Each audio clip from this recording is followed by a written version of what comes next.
Okay, so time to get started. So last time we were talking about double integrals, and we've actually done a lot with double integrals over the last few lectures. So we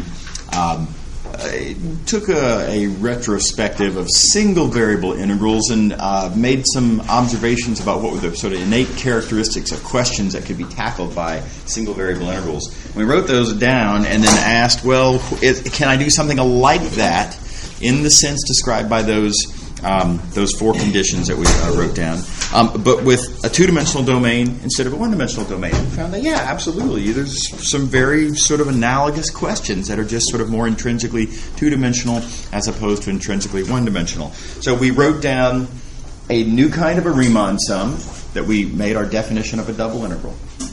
Then we defined, we took a different point of view on one particular of those applications and motivated nested integrals. Now let's emphasize, those are different things. The double integral is defined with a two-index Riemann sum. A nested integral is just a single variable integral of a single variable integral. They are defined in very different ways. Nevertheless, one can compute the other, which is part of our little computational strategy. So we can compute double integrals now. And then we talked about, well, how would things change if we had a domain that wasn't a rectangle? And aside from issues of rigor with definitions that we completely skipped because it's not Matthew 12 appropriate, not that much changes, really. A couple of little details. Bounds become functions instead of constants. So three big ideas then. The double integral, the nested integral, and the non-rectangular case, sort of variation on those ideas. So, so we extended effectively. We have now extended single variable integration to two-dimensional multivariable integration. So, question: can we do that for three-dimensional domains? And the short answer is, yeah, sure, pretty much same thing. Not that different, really. Mathematically, it's kind of analogous. It's 3 instead of 2. Other than that, it's not that different. The big difference with triple integrals that you guys will perceive as students learning for the first time is not in the mathematical differences, but in how you will think about triple integrals. And so that's what I want to start with. I want to start by coming up to some blank space here, and I'm going to draw a little chart and talk about various applications of integrals. Let's talk about graphs. We know we can do stuff with graphs with integrals. And then I'm also going to talk about mass, one of our other applications that we've seen in both of the contexts, single variable and double integrals that we've talked about so far. So with graphs in a single variable context, if you have a graph of a function of one variable, you can talk about how much area is under that graph. And that can be done with a single variable integral, which I'm going to write here as a Riemann sum first. And then observe that this is our definition of a single variable integral. Old news. Okay. That same single variable integral applies to a different application here of mass. Suppose you have on the x-axis, some rod, non-constant density rod, and I want to compute the mass of that rod. Well, again, I can write that as a Riemann sum. That Riemann sum, again, is exactly the same Riemann sum as to the left there. It's just that different application. So it too is an integral. So again, this is single variable calculus, old news.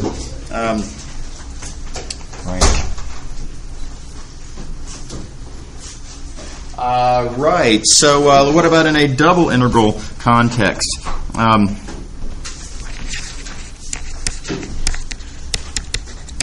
So for a double integral, we applied double integrals. In fact, we used the following application to motivate double integrals, and that was, suppose I have a graph of a function of two variables. Now that graph now is a surface, and I want to compute the volume under that surface. Well, the volume I can write down as a Riemann sum. It's just that now it's delta A, little pieces of area that I'm chopping the domain up into instead of little pieces of length. But same basic idea, and this becomes the definition of double integral over that domain, dA. Right? Sort of a two-dimensional version of what we did here in the single variable context. Fine. There is a two-dimensional version of the mass question, which is instead of a metal rod, suppose you have a metal sheet. Non-constant density. And I break that up into little pieces. Well, the mass is limit some mass per unit area now. Times delta A, which again is a double integral now. All right, so this is kind of a summary of the two different kinds of integrals that we've talked about in their applications to two different kinds of applications. Everybody sees the table that I'm developing. And so the natural next question is, all right, well, so triple integral, how would that extend this graph? And here's the, this chart, I should say. Here's the awkwardness. What goes there? This is a big problem. We are not dimensionally qualified to be able to complete this part of this little chart. If I were to have, instead of a function of one variable whose graph is a curve in R2, under which I want to compute an area, on the other hand, if I have a function of two variables whose graph is a surface in R3, under which I want to compute the volume, the natural sort of extension of that would be a function of three variables whose graph is a, I don't even know what to call it, in R4, under which I want to compute, I don't even know what that is. And I can't draw that picture, and I can't visualize that application question. Did everybody see the awkward problem there? So, the punchline then is if you want to have some good intuition for what triple integrals are, and we're going to write down a definition of triple integrals in a couple of seconds. Don't think about it this way. Don't think about this as an extension of, in terms of how you visualize triple integrals. Don't think of it as an extension of an area under a curve problem, volume under a surface problem, etc. This is a terrible way to think about it for the purposes of a Math 212, learning this for the first time context. On the other hand, here, perfectly reasonable. Here we had a one-dimensional rod where we are given a mass per unit length. Next question, two-dimensional sheet where we're given mass per unit area. What would be the sort of three-dimensional version of that? Well, it would be that there's a three-dimensional solid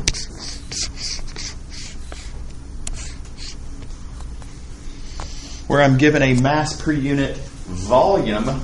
Oh, well, in fact, really, that's the more familiar notion of density. That's the notion of density we all learned in 8th grade physical science class, right?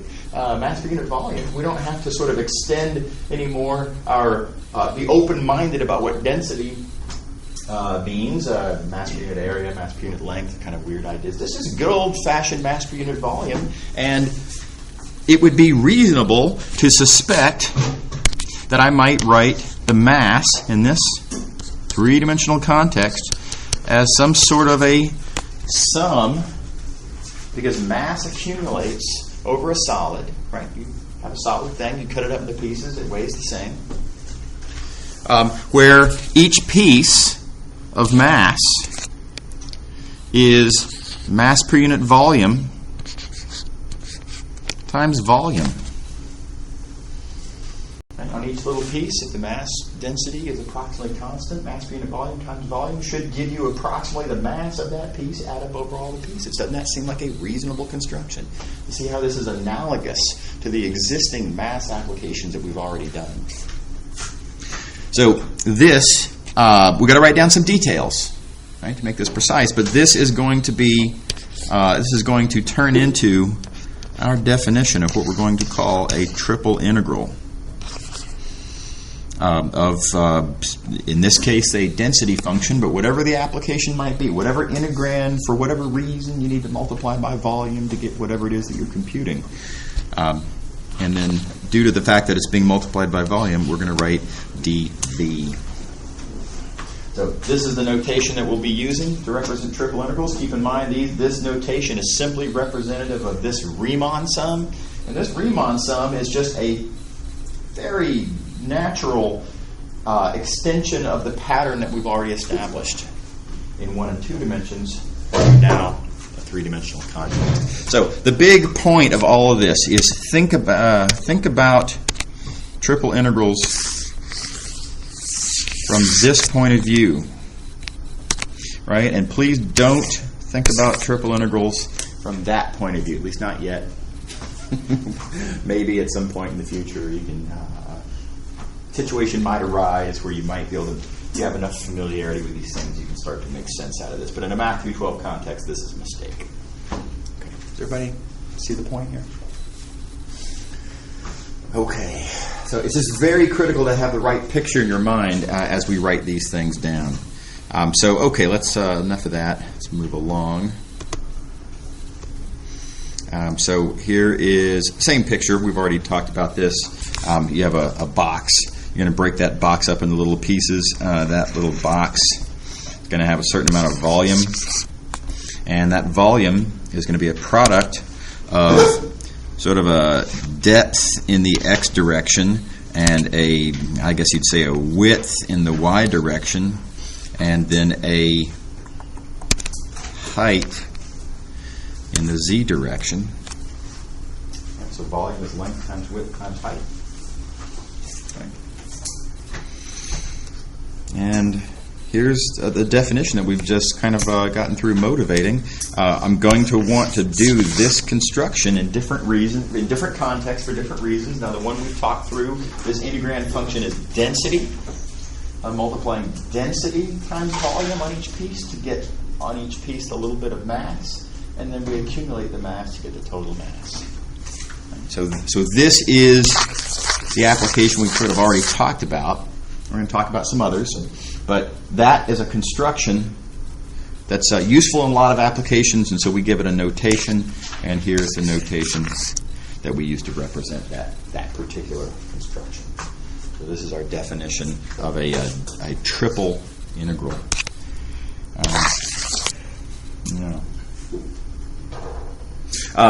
Per the previous page, this delta V here, that delta V is a product of delta x, delta y, delta z, and as such, this dV, sometimes written as dx, dy, dz. Again, it's just kind of plausible notation. Okay, is everybody happy with this definition so far? Does everybody have the right picture in your mind? I hope everyone, when you're looking at this picture, forget the geometric concept of volume and graphs and that kind of thing. That's a loser in this context, right? What you want to be thinking about is that this is a strategy for computing mass. Really, mass is my favorite physical metaphor for this. We can all relate to mass. We encounter mass every day. We know what density kind of feels like. We have a good intuition for mass and density. But I think that's the most relatable way to visualize what this is representing. Okay. Right, so here's that application. Again, we've kind of already talked through this, but mass of a three-dimensional box accumulates. It's a sum of the little pieces when you slice it up. Any little piece of mass is density times volume. This is the Riemann sum construction that we just wrote down up here.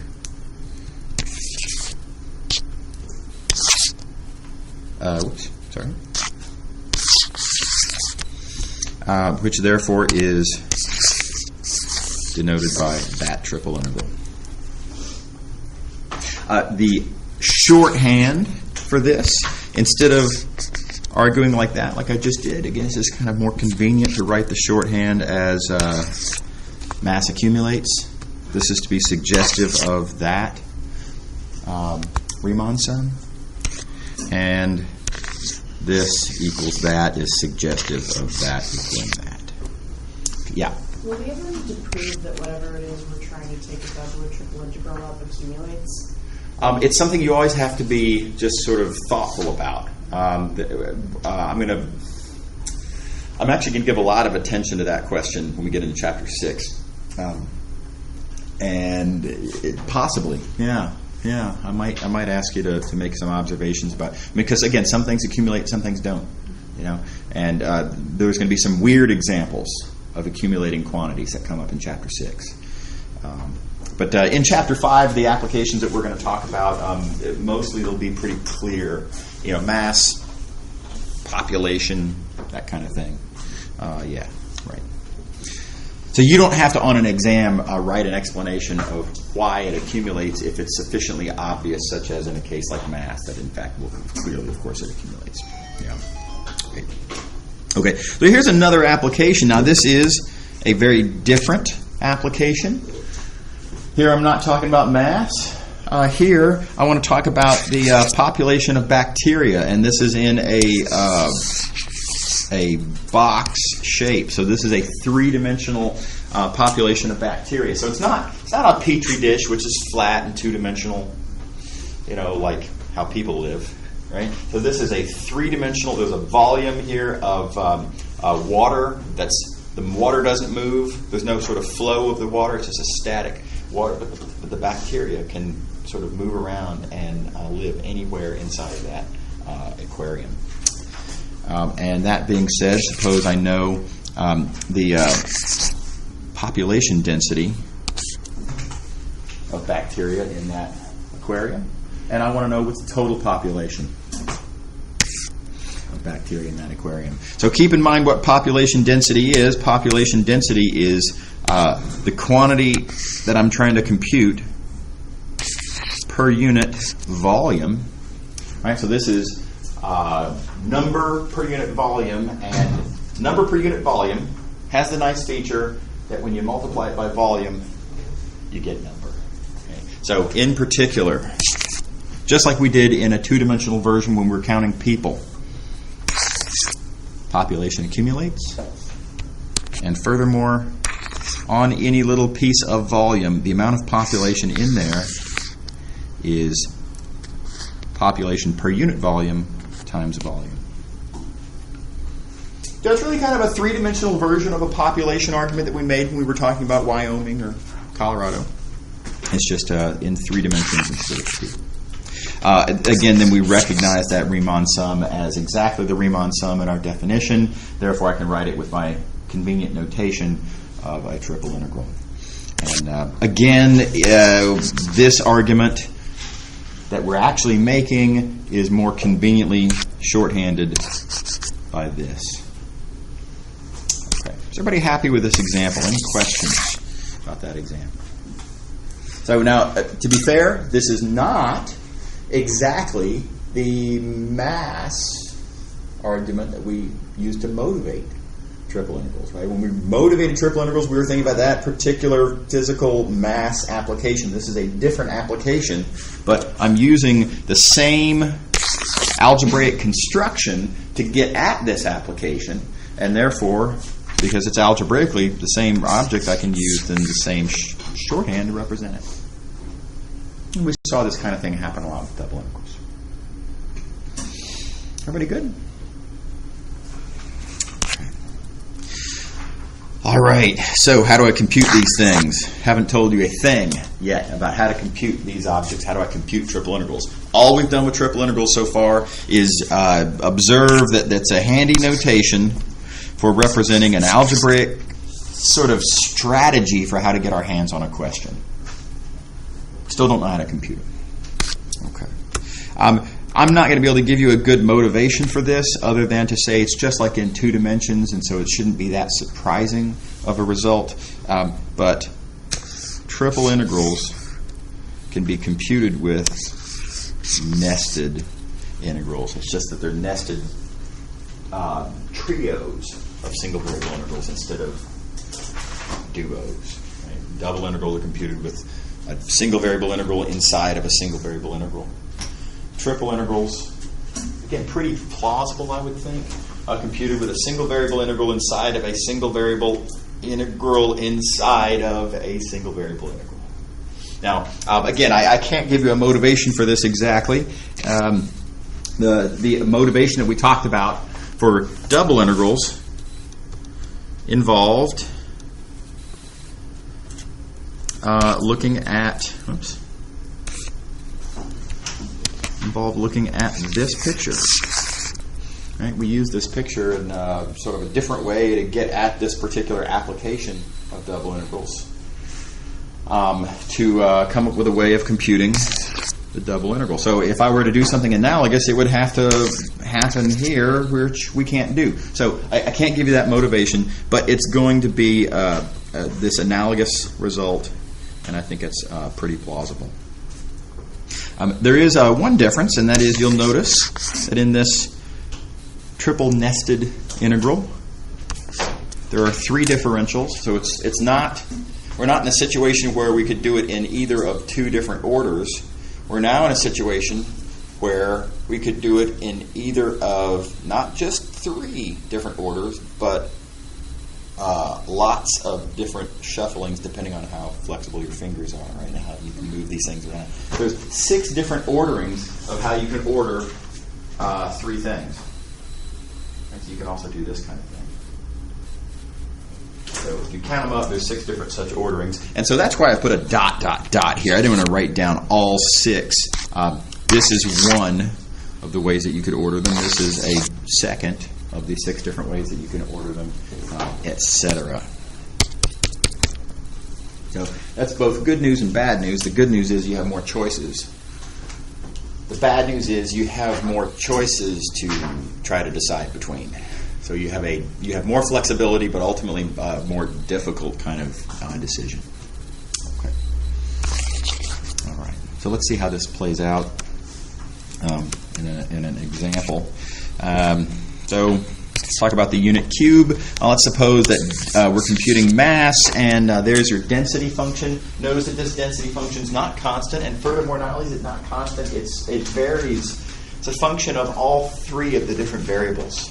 Right, so we've got a solid box, and the density varies in this sort of weird, not terribly weird, but somewhat weird way.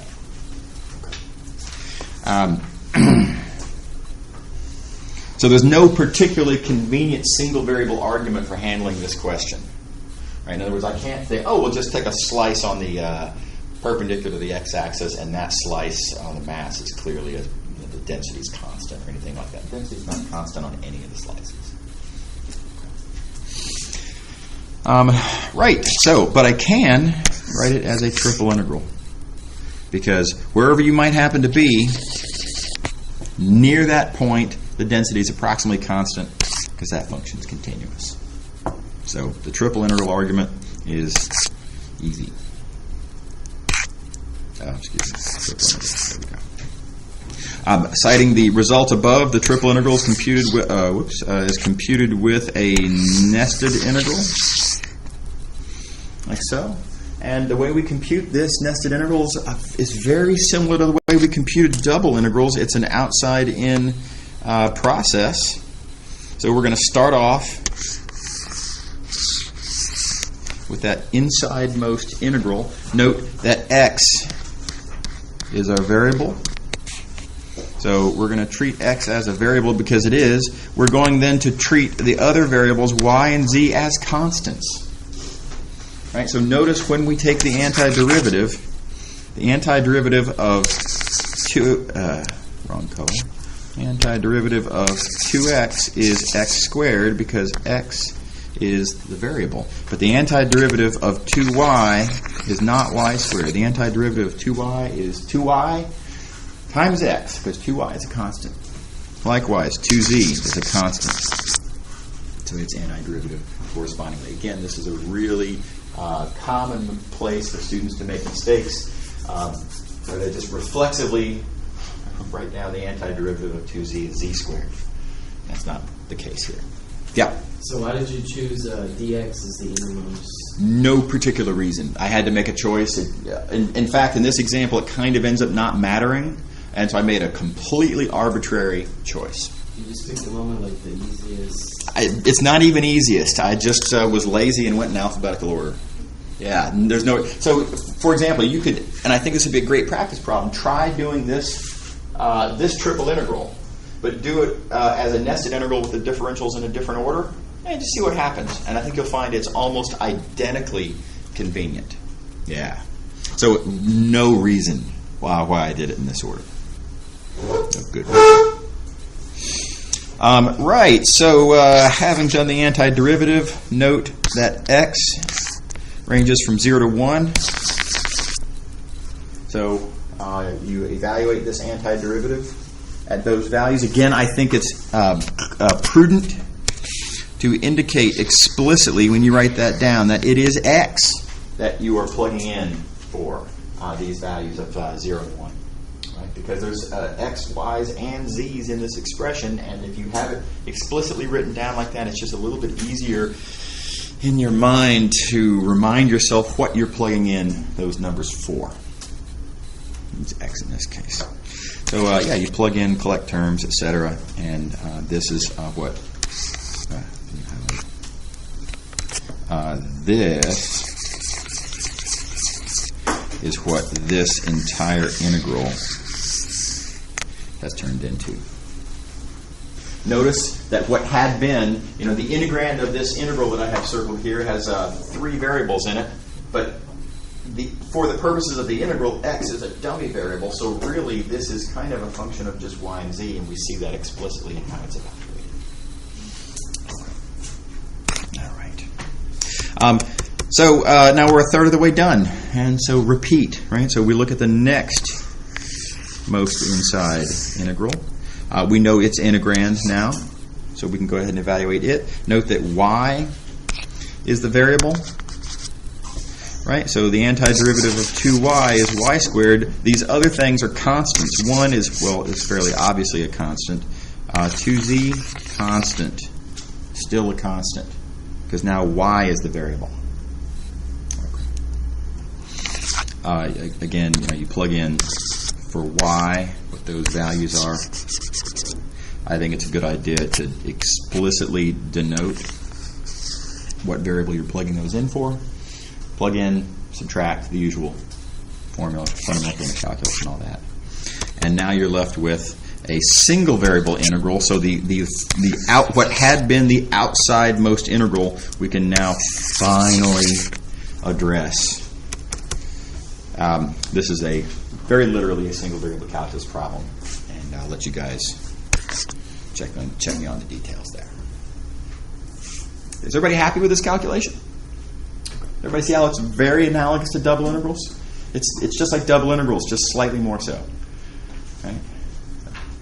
The main difference again is in how you visualize what's going on, but the computations are practically the same. Okay, now it does get a little weird when you're talking about non-rectangular domains.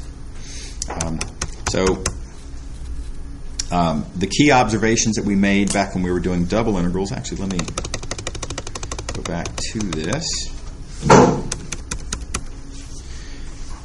Here's one of our first double integral non-rectangular domain applications. We were computing the volume under a surface. Our domain was this triangle, and we made some argument about how you slice, and as you slice in different directions, you get certain bounds for your x and your y nested integrals. We made the key observation that the bounds for those nested integrals depended only on the domain. And so, even though this was our initial picture that motivated nested integrals in the first place, we chucked this picture in favor of, instead, this picture, showing the exact same domain, which is in fact all we needed. So our conclusion was that the way we find the bounds is we look at our domain, and whichever is the outside most variable, we look for the starting value and ending value of that variable, and then on one of those slices, we then look for the starting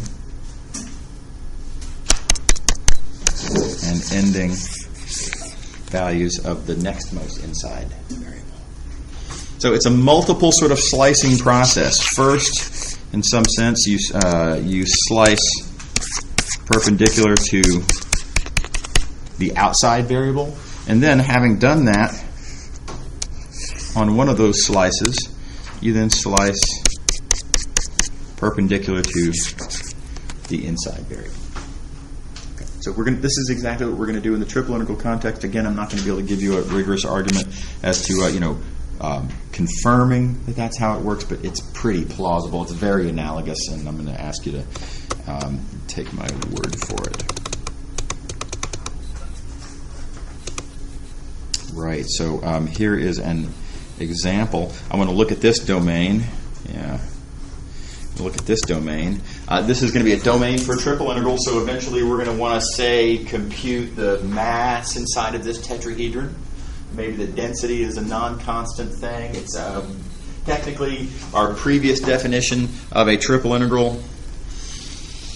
Now, this is only for rectangular boxes, so technically I don't know how to do this yet, but I'm going to make this, again, this analogous argument and ask how would I go about slicing up this tetrahedron three-dimensional domain. And I'm going to do this in an arbitrary order, no particular reason. I'm going to start off, whoops, whoa, what happened there? I'm going to start off with the Z slicing. We're going to do our Z slicing first, or what I like to say on the outside. So what do Z slices look like? Well, there's your sort of first Z slice. Keep making more Z slices. They all look kind of like this until finally you end there. So Z starts at 0 and ends at 1. So these vertices were given at 1, 1, and 1 in the earlier statement. Okay, so Z goes from 0 to 1, and you see this in these bounds here. The bounds on the outside Z integral, 0 to 1. All right, everybody on board? Next question. What are the bounds on the X integral? Now, critical point here. I don't want to know the range of values of X over the whole domain. I want to know the range of values of X just on this already chosen particular Z slice. Man, I can't. There we go. It's only on that already chosen Z slice that I want to know the range of values of X. Otherwise, if I make the observation that, look, X starts there and ends here, effectively I'm going to be looking at points outside of the tetrahedron. And that's not what I'm interested in. I'm interested in the tetrahedron itself. So it is only for this value of Z, and therefore only on this Z slice, that I want to know the range of values of X. So specifically on that slice, X starts there and ends there, not there. Very good. Let me go back to the double integral case.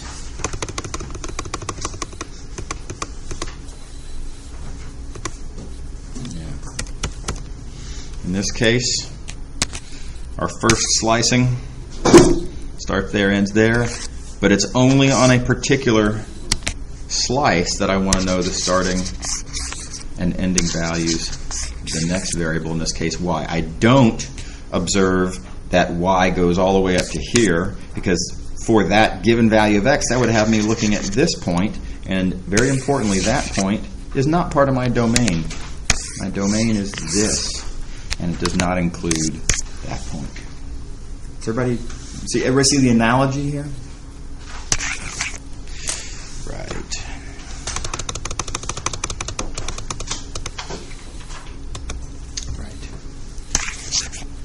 Okay, so here's a picture of those x values. Again, you'll notice now I'm confining my attention just to the z slice on that z slice, here's my starting value of x, and you'll notice that's where x is equal to 0.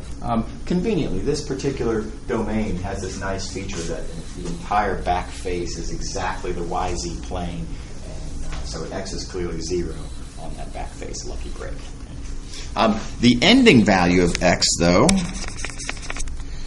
not so convenient. So if I want to know what that point x2 is, I've got to, again, play this algebraic game where I've got to associate x2 to a key point that I can observe being on certain geometric objects in the figure, and then use the algebra related to those figures to figure out what x2 is. We went through this process in the double integral case, and we're going to do this basically same thing here. So x2 is the x-coordinate of that point. That point, I actually know a couple of things about that point. For one thing, that point is on that plane, for which I can write down that equation. Right? But also, that point, that point is on this plane, for which I can write down this equation. Now, I skipped some of the work there. There's a chapter 1 argument that you can make that this sort of front face of the tetrahedron, because it contains these points on the x, y, and z axes, the coordinates all 1, has this equation. Okay, so you guys can fill in the blanks there. So what can I say about x2? Well, x2 relates to this point, and that point satisfies both of those equations. So I need to, in some sense, kind of solve for x in this equation. Now, if I do try to solve for x, there's a sort of a missing piece of information, it would seem. There's 3 variables in play. I only have 2 equations. Can I, in fact, solve? And not quite. There's one little piece of missing information I need to observe. And the missing piece of information is, I already know what z is, and that's critical, right? So I'm going to write this down. This is going to look kind of silly, but I'm going to say z equals z, and this is just my way of saying we know what z is. We're allowed to leave z as a given, and so effectively I can leave it in the result.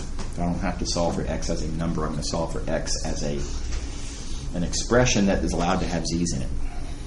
Said differently, I'm going to solve for x as a function of z. So that being said, all together,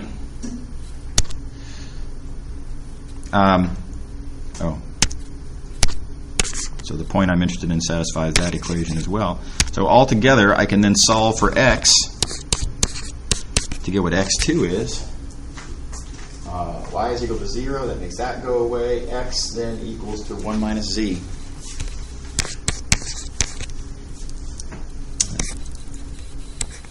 Oh man, I did it again. Let's try that. There we go. So there's our x bound, our upper bound for x. Everybody see how I did that? Now, in this particular case, you might be able to look at the picture and kind of, you can sort of see in your mind and maybe just sort of write this down within some intuition.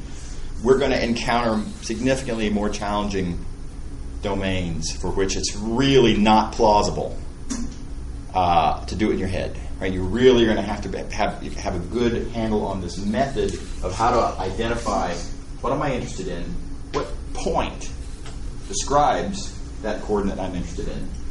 That point is on which surfaces. Those surfaces have which equations, and then in those equations, solve for what you want. Okay. Again, kind of a 3-dimensional version of what we did in double integrals, just 3-dimensional. Okay, so x2 equals 1 minus z, and you will notice that that is the upper bound for our x integral. And we argued earlier that the lower bound was 0. Okay, everybody on board? Questions? Okay. Right, okay, so still not done yet. So we did our z slicing, And then on a z-slice, we did our x-slicing. Let's do this something else. Here's our z-slice. On our z-slice, we did our x-slicing. Here then is an x-slice of that z-slice. And now we have the third problem left to do, namely on this x-slice of the z-slice, I want to know the range of values of y. So specifically, I want to know the y-coordinates of that point and the y-coordinate singular of that point. So in particular then, that point, I want to know its y-coordinate. That point, I want to know its y-coordinate. Okay, so again, it's a matter of writing down what we know about the algebra. Lucky break. Again, I started off with an easy one. That point very clearly on the xz plane, for which y is clearly equal to 0. You don't really have to do any algebra there. You can just sort of see that from the picture. But this other point, again, is not immediately obvious what that point is. I would go about solving for its y-coordinate. So I have to start writing down what we know about this point. Well, geometrically, what can I observe about that point? What geometric object in this picture do I see from what I've drawn that this point is definitely on? Well, that point is on that plane. That plane has that equation, which we've already written down. All right, now, what else do I know about that point? Clearly on that plane. Is it on any other planes that are relevant to this picture? Well, gosh, it doesn't look like it. It looks like it's just kind of somewhere in the kind of the middle of that face. But there are these two other pieces of information that I know, namely, I have in fact already chosen z. In other words, I've done my z slicing. In other words, z is effectively given, it's fixed for the purposes of this y inquiry. And furthermore, I know, I can't use green, yellow, fine. I know what x is, because I've done my x slicing. So x and z are both given. So said differently, what I want to do then, I want to solve for y, and I'm allowed for my answer to depend on both x and z. And you can see that right here, the way you solve for y is equal to 1 minus x minus z. And it depends on x and z, and that's fine. Everybody happy? Okay. And there's those y bounds that we just solved for. So it's a harder slicing process in that you're drawing harder pictures. They're unavoidably three-dimensional. Right? There's no clever workaround on that. They are three-dimensional pictures, and you sadly have to get good at drawing reasonably decent three-dimensional pictures. They don't need to be beautiful, but they need to be representative. Right? And going through our slicing process, we found these bounds, and now we have a triple nested integral. Said differently, I've reduced the question of computing the triple integral down to just 3 single variable integrals suitably interpreted. Right? And so this is just a crank problem at this point, and here's an example of how it might play out. In particular, suppose I want to compute the mass in the region above where I have a certain density function given. Well, okay, so mass is a triple integral of density. We now know, though, how to compute this triple integral. That triple integral is computed with this nested integral.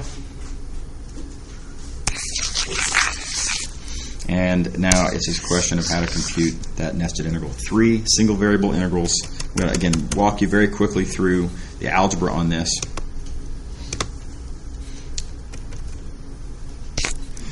We do the inside integral first. Y is your variable. You take the antiderivative with respect to y. Antiderivative of 6x is 6xy, because x is a constant for the purposes of that inside interval. So again, be on the lookout for that mistake. You plug in the y bounds. Y takes on those values. Again, I think it's clever. I think it's clever to indicate that y is what you're plugging in those values for. So this goes there, for example. Right? And simplify, plug in, simplify, collect terms, etc., and you get this. That was the inside-most integral, and then you repeat. Now the next one, x is your variable. And at this point, it's really just a double integral, and so it's stuff that y'all have done a bunch of times before. Any questions about this algebra? Okay. Great. Okay, so we're just going to do a bunch of examples now. Well, let me go ahead and make one last comment. I just want to very briefly comment on this picture here. This is just sort of a reminder of what's going on when you're writing a triple integral. And you're writing that triple integral as a nested integral.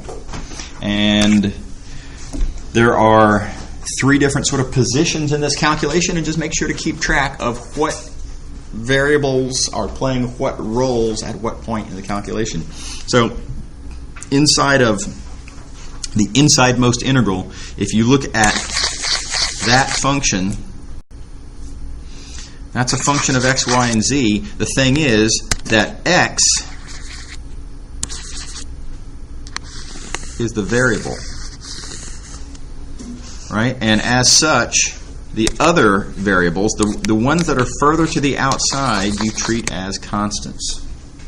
Right? So for the purposes of that inside integral, these two variables further to the outside, y and z, you treat them as constants because they are constants. We set these values. We set the value of z. We're looking at a z slice, and inside of that z slice, we're looking at a y slice. So when I get around to looking at this x integral, z and y have been chosen and fixed.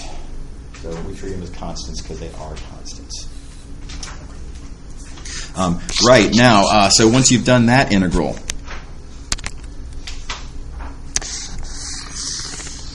this function, that's the the integrand for that second integral. That is a function of y and z. Now, it's tempting to say, well, I see x's in there. Isn't this a function of x, y, and z? And it's not. This is not. There's no actual x's left because this is an x integral. X is a dummy variable for that integral. So once you've done that inside integral, the x's are all gone. And what remains is, in fact, just a function of y and z. And that function of y and z, y is the variable. Right? So when you're doing that, you're going to treat y like a variable because it is the variable for that integral. Z, further to the outside, treat it as a constant, etc. So let's see a bunch of examples. The big challenge really on a lot of these examples is just drawing the pictures and making suitable interpretations. Some of these pictures are pretty hard. I encourage you to practice drawing some of these pictures. By the way, you're very welcome to come into the exam with a little straight edge. Perfectly fine. If it helps you draw a picture. If you want to bring in, what are these called? Compass? Is this a compass? Yeah. If you want to bring in a compass, perfectly fine. Help you draw nice, pretty circles, perfectly fine. Obviously, if you bring in a straight edge, like, a lot of times rulers have just boatloads of equations on them. Obviously that's not okay, right? You have to have a plain straight edge, no cheat sheets on it. But if it helps you draw to bring in a straight edge, it's perfectly fine. One way or the other, it'll make sure that you come to the exam able to draw decent pictures because it's going to help you in being able to do the analysis that we're talking about. Okay, so let's do a triple integral over a unit ball. Let's see what this looks like. And it's hard pictures. Where's the, yeah, okay. So there's a unit ball. Zoom out. By the way, you'll notice I drew a really big picture. What you're going to find is that as you modify your picture, you're going to be taking slices, adding points of interest, denoting coordinates of various different things, and you're going to get more and more on your picture, and it gets messier and messier. So the bigger it is, the more space you have to put all the stuff that you're going to need to put on your picture. So I'm a big fan of big pictures. Something to think about. When you work on the homework exercises for this material, draw your pictures big. I suppose what you could do is you could draw one itty-bitty little picture about that big at one point, and then notice how indecipherable it becomes as you draw the various little slices inside of that itty-bitty teeny tiny picture. And then please draw the correct inference from that, and then start drawing big pictures. It'll make a big difference. Okay, so we're going to do this triple integral over the unit ball. I have arbitrarily chosen to do the slicing in that order. So we're going to do our X slicing first. After that, we're going to do Z slicing, and then finally Y slicing. No particular reason. Just making an arbitrary choice. So X slicing first. And that being said, here's what our X slicing looks like. Way back there on the back is the first value of X, -1. Way over here on the front is the last value of X. X is equal to +1. And at an arbitrary point somewhere in between,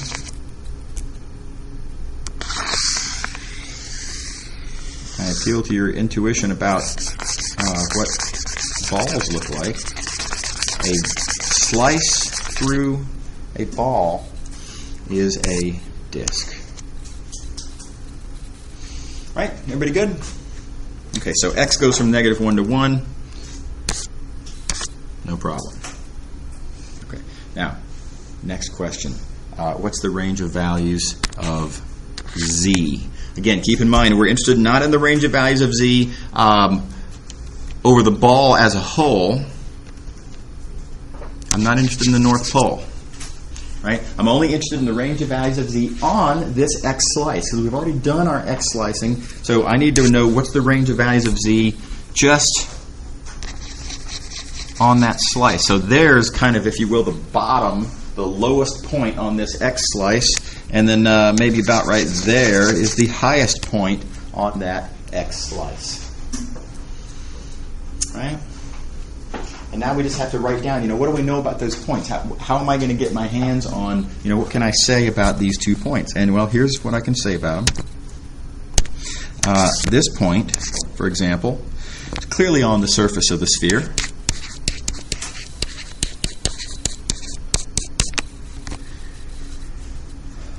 I know what X is, because X has been chosen. There's one more piece of information that I can see just from the symmetry of the sphere, and because of the symmetry of the sphere, I argue that point is on the plane y = 0. Right? The highest point on that slice is going to be the point sort of in the middle where y is equal to 0. So using that information, I want to solve for Z.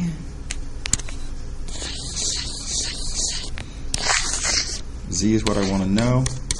And Z is going to be, well, I get plus or minus square root of, well, let's see here. Y is 0, so that goes away. 1 minus x squared. Now I have a problem.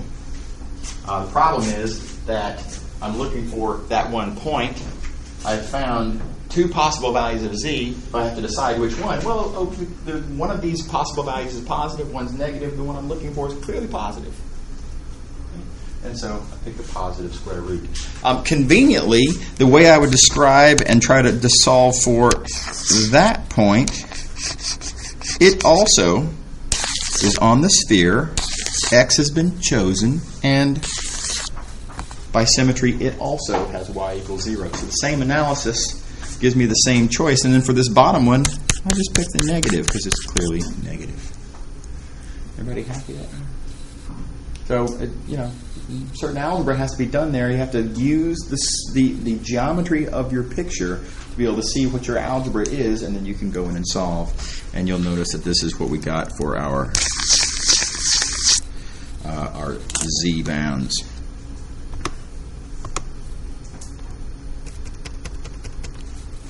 Now, let me pause for questions before I go on. Is everybody happy? Questions?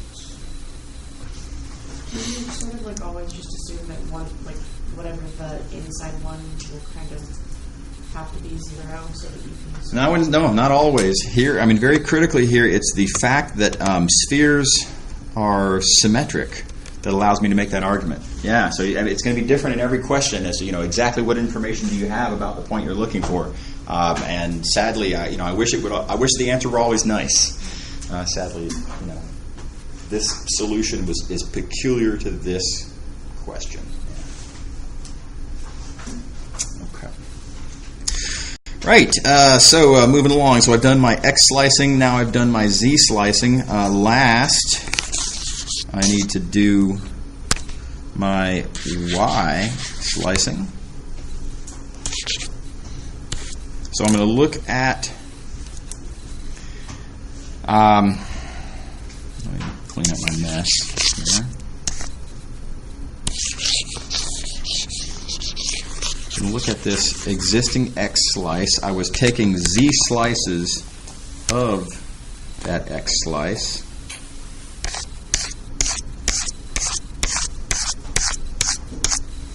Now I'm going to focus my attention on a particular z slice of that x slice. And it's on that z slice of my x slice that I want to know the range of values of y. So I want to know the y coordinate of that point and the y coordinate of that point. And let me skip down to this picture where I have those drawn. Here we go. So that point has a certain value of y.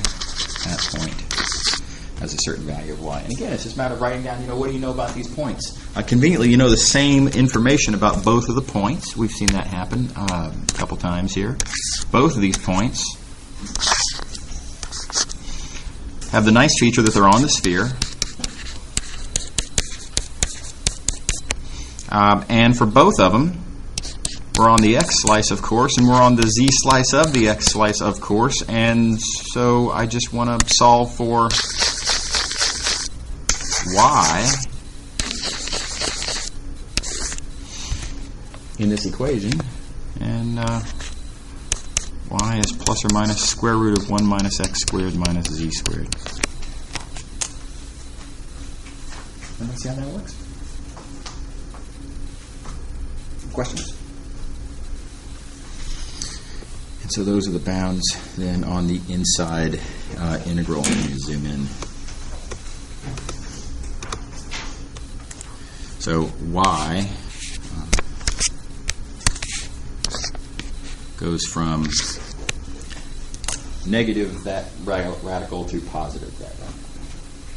Okay. So punchline, we can compute a triple integral over a ball. You compute that triple integral over that ball by computing this triple nested integral. These are 3 single variable calculus problems, and off you go. Now, let me acknowledge the very bad news, and that is that whatever this f function is, when you take its antiderivative with respect to y, when you're computing this inside integral, you're going to be plugging in for y with these nasty little bears.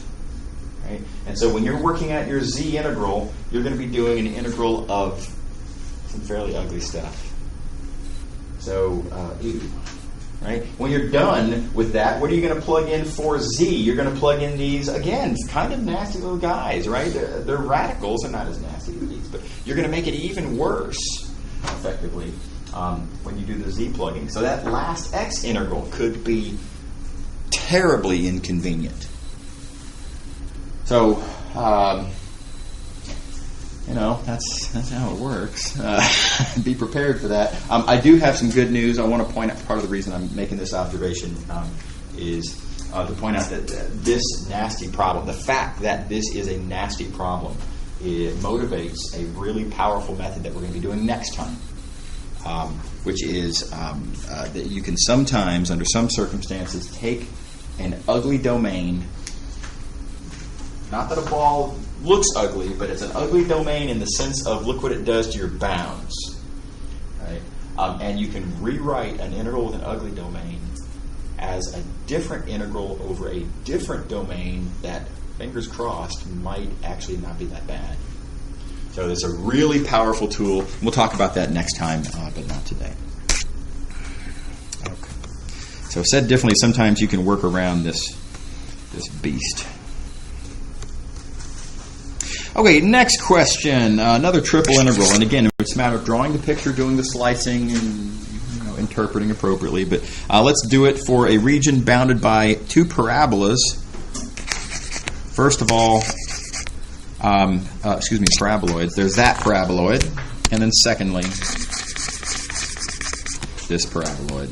And those two paraboloids I have drawn.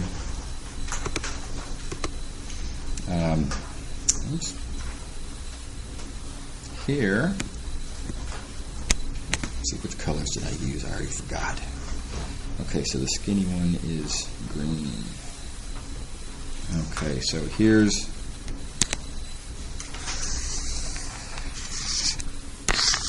that paraboloid, chapter 2 argument.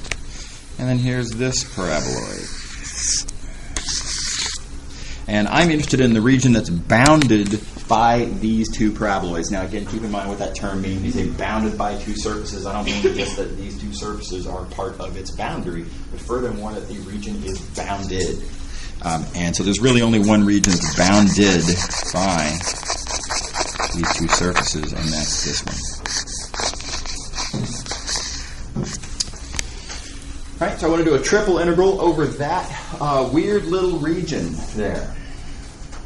Everybody happy? So notice, again, the domain is kind of an odd shape. Hard to figure out how you're going to slice this. Let me first make a bad choice to show you what a bad choice can look like if you make a bad decision as to which way to order your differentials. Again, keep in mind you have the 6 choices of how you move those things around. What if I did my z slicing on the outside? So what if I did? I guess I didn't put the. What if I tried to do this? Let's say like dx, dy, dz, and in particular then dz on the outside. Well, I would be taking slices like that, right? And starting in any values of z. Not that bad. Here's where z starts. Here's where z ends. Doesn't seem like it's a big deal, right? But what do those slices look like? What's the next phase of the problem? Well, those slices, one of them down here is a disk. That's not that bad. Some square roots are going to show up, but it could be worse. But for higher values of z, values of z up there, you'd get an annulus.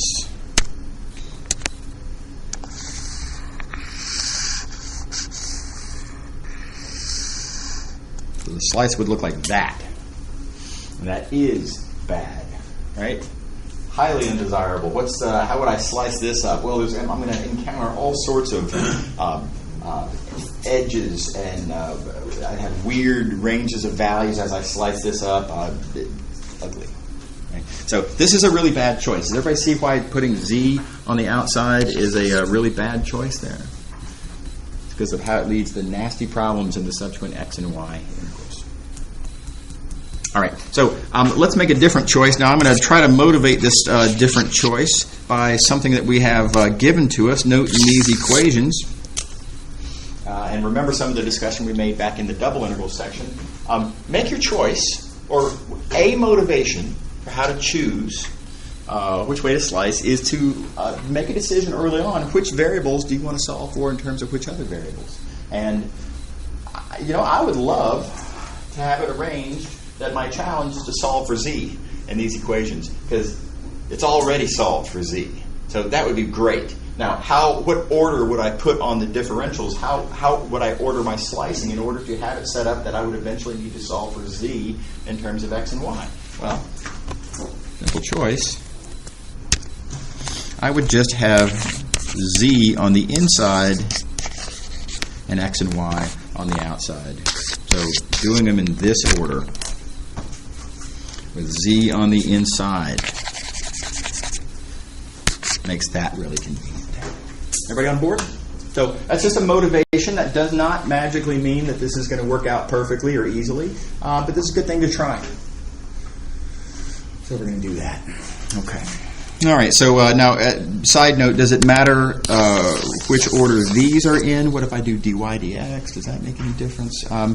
It's going to end up not mattering in this case. You'll see why later in the details. But you can argue that sort of x and y appear to be appearing symmetrically in these equations. It doesn't look like there's any reason to favor one over the other. Right. Okay. Now, the next argument that I want to make. Typically, here, we would start doing y slicing. We would be looking at y cross-sections of this thing. I'd be drawing weird crescent-like pictures that look kind of like this.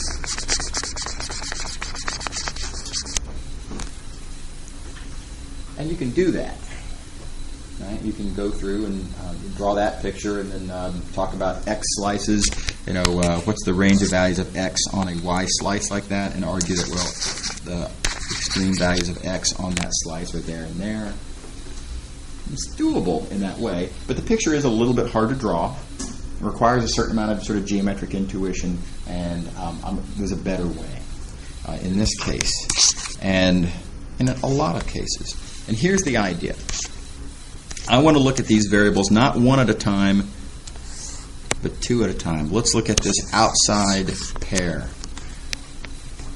Related to that, I'm also going to look at the projection of this solid into the xy plane. Its shadow, its noontime shadow, as it were. And that shadow, I'm going to appeal to your intuition. The way that these two paraboloids intersect, they're both sort of symmetrical on the z-axis, and their shadow, the shadow of this solid is going to come down and be a disk down here.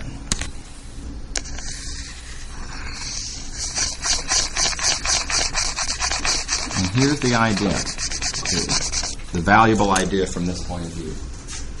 Any point in our solid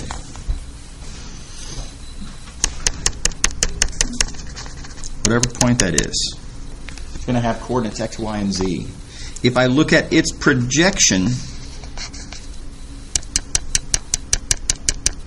down here into the shadow, down here into this disk, they're different points, they have different z coordinates, but they have the exact same x and y coordinates. So the cool punchline is that the range of values of x and y that I'm interested in, I want to know, what's the range of values of y, what's the range of values of x? It's the exact same for the range of values of x and y in the shadow as it is on the solid, because points on the solid, points in the shadow have the exact same x and y coordinates. So instead of trying to understand the range of values of x and y over the entire solid, you can instead look just at its shadow down into the xy plane and look at the range of values of x and y on that shadow. That's what I have pictured here. So let's see here. Did I? No. Okay. So looking at this shadow allows me to draw a much simpler picture. In particular, I can draw just the xy plane. Think about this disk in the xy plane.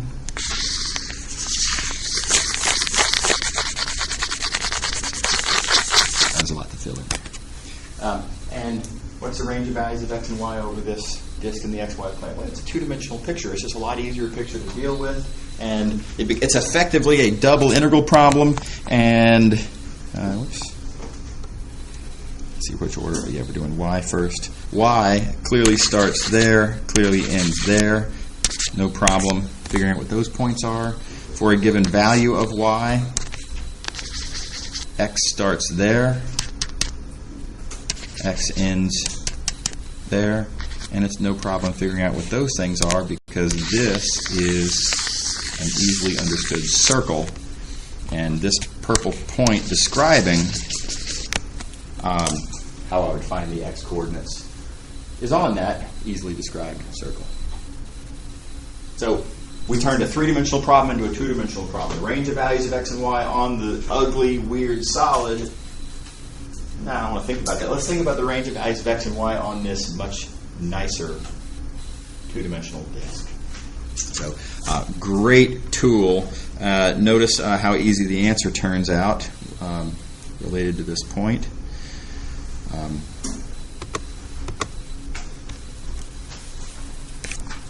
So the range of values of x and y. Oh, I did the x on the outside, whatever.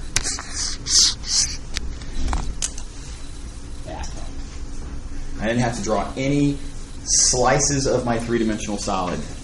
Or worse, slices of my three-dimensional solid. Yes? It's sort of like an intuition thing. You realized it was a unit circle. That would be the shadow. Yeah, I mean, so that unit circle observation comes from the fact that the way I would describe where these two things intersect comes from this algebra here, and you cancel, solve, and unit circle. Yeah, totally. So I left some of the algebra out. Yeah, totally. Okay. All right, so I encourage you to be on the lookout for this kind of trick. There's several exercises in the book where the big trick is you're going to have some domain that's kind of strange looking, but if you look at its shadow into the xy plane, or a variant of this, if you look at its shadow into the xz plane by putting x and z on the outside, a weird solid might have a really simple shadow, and that'll make your life good. Right, now last question. I do have to sort of finish this off, find the range of values of z. So what numbers do I put there and there? That comes from looking at, whoops, here we go. This picture. And so for a given value of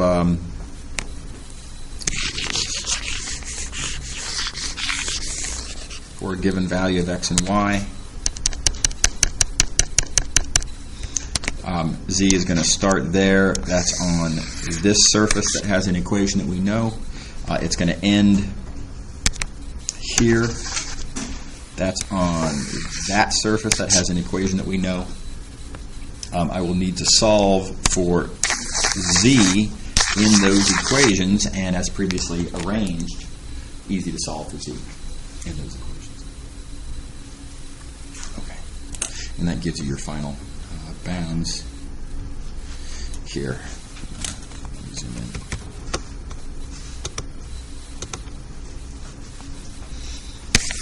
So this triple integral computed by this nested integral. The x and y bounds come from looking at the projection into the xy plane. The z bounds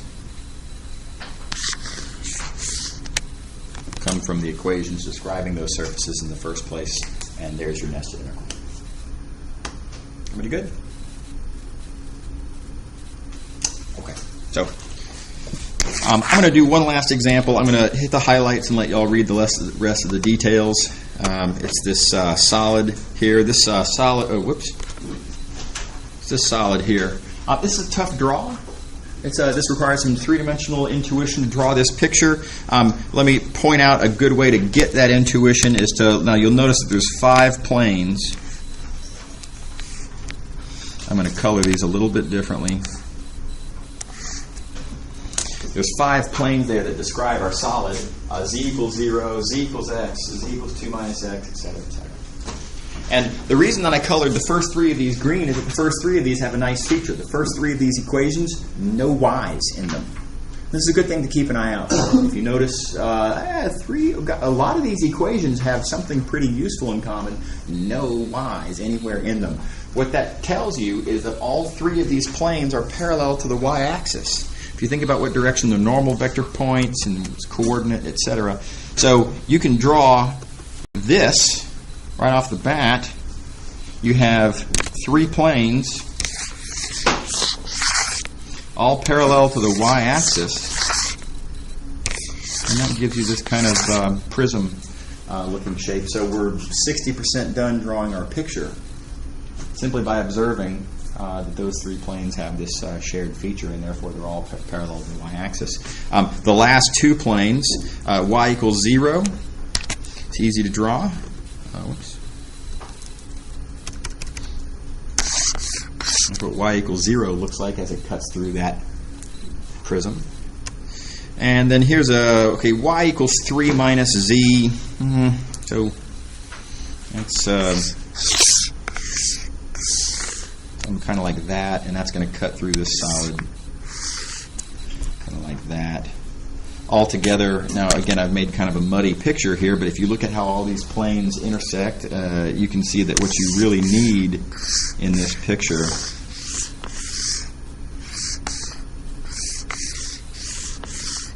is that. And that's our solid here. Right, so it's a little bit of a geometry challenge to draw that picture, but there it is. Now think about how to do your slicing. I'm going to leave the details for you guys, but notice it's a bad choice to do your X slicing first, because your X slices look like this, which is not so bad except for the fact that you hit a corner up here, and so they don't all look exactly like that. They have a sort of a different, the top edge is determined by the back face instead of the front face for smaller values of X. It's just, X slicing is a bad idea first. Ditto Y slicing. Your Y slices, you hit this corner, and then your subsequent Y slices don't look good. Right, so, but worse, this corner means you would have to break this up into 2 different pieces. Highly undesirable. But your Z slices all look fine. You don't hit any corners. They all look just like this all the way up, all the way down. So doing your Z slicing on the outside is the best choice. And I'm going to leave the details for you guys. Your starting and ending values of Z are kind of freebies. You have to do a little bit of algebra to find those points, but it's just a matter of looking at which planes they're in and going through some details. So the details are all here in the book, and yeah, I'll let you guys read that. Okay, any questions before we call it? Everybody happy? Okay, great. See you guys tomorrow.